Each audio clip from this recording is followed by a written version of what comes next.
Welcome back to another segment of Behind the Scenes of the Waltons, where I am going to take up more of your questions in a segment of Ask Judy.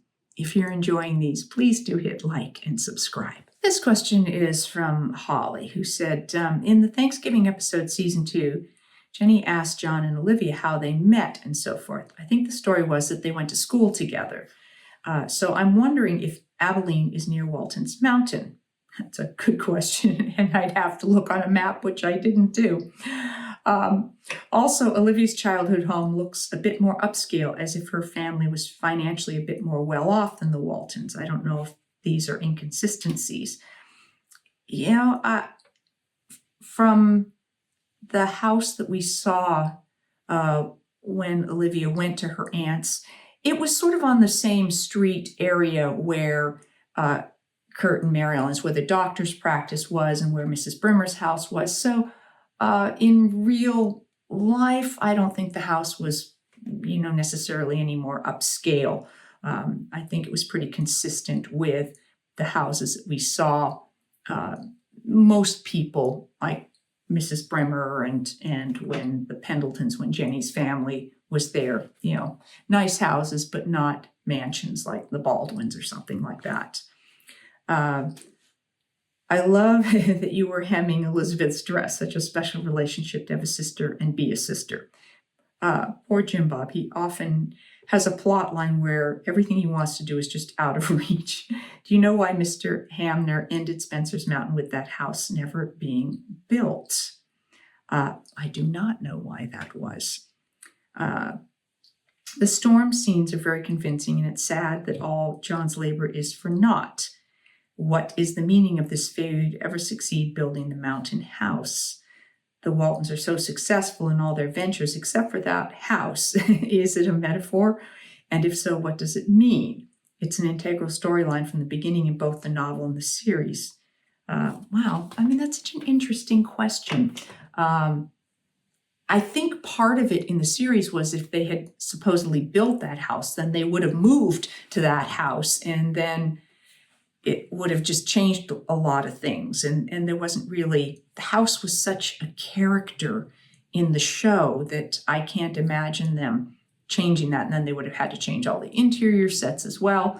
So I think it just sort of evolved that way, that it didn't quite get finished. And then later on, that they kind of talk about that it never happened. And yet I think Olivia was happy with her life and the house and all of that. Yeah, there were issues with it, but I don't know. Can any of you imagine if they moved the Waltons to another house?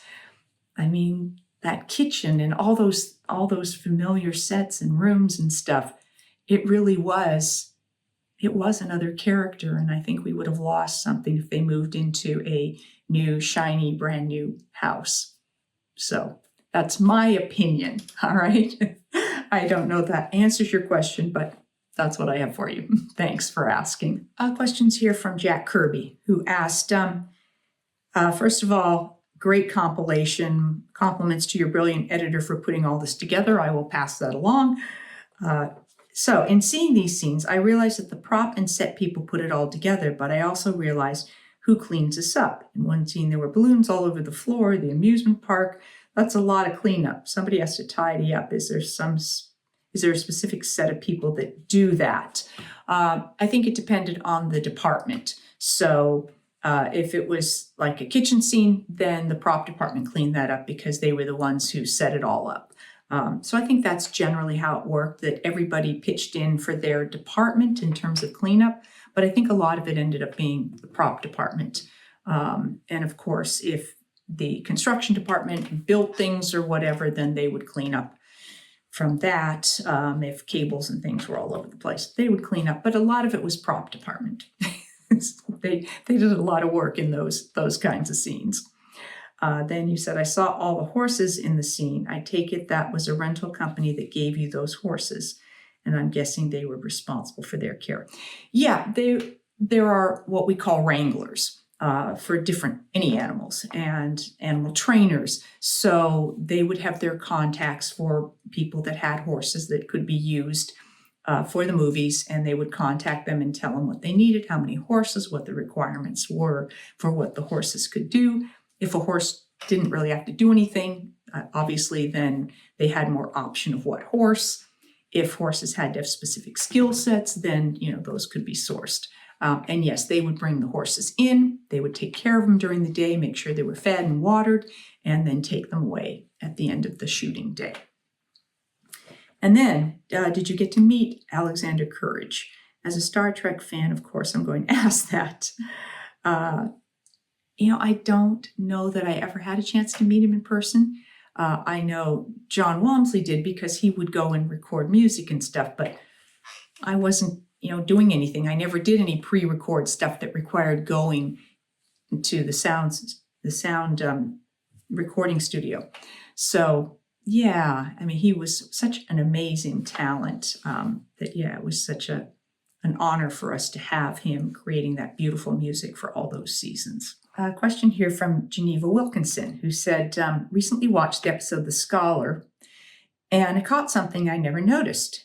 In the scene where Miss Hunter is questioning Elizabeth about not having her homework, and Elizabeth unknowingly reveals the secret about John Boyd teaching Verdi to read.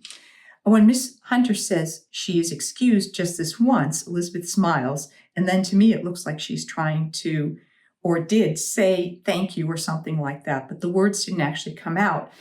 You may go now. Could this have been an audio issue, or am I seeing things? I looked back at it, and what it looked like to me was that she sort of whispered something, as if she sort of said thank you under her breath, but it didn't quite come out. So I don't think it was an audio issue on a recording side, as much as that Cammie didn't really verbalize and project that at all. She sort of stammered a bit and kind of said it under her breath. Maybe when she was young, she struggled a lot with allergies, and so sometimes she was very congested, and so sometimes getting enough breath to to say something could be an issue. And so I think that happened. So I think that's what went on there on that. That's what it looked like when I look back at it. Thank you once again for joining me for this segment of Ask Judy. I'll see you next time for more behind the scenes of the Waltons about various different episodes, more of your questions, and another Ask Judy, and hopefully some more special guests. Thanks for watching.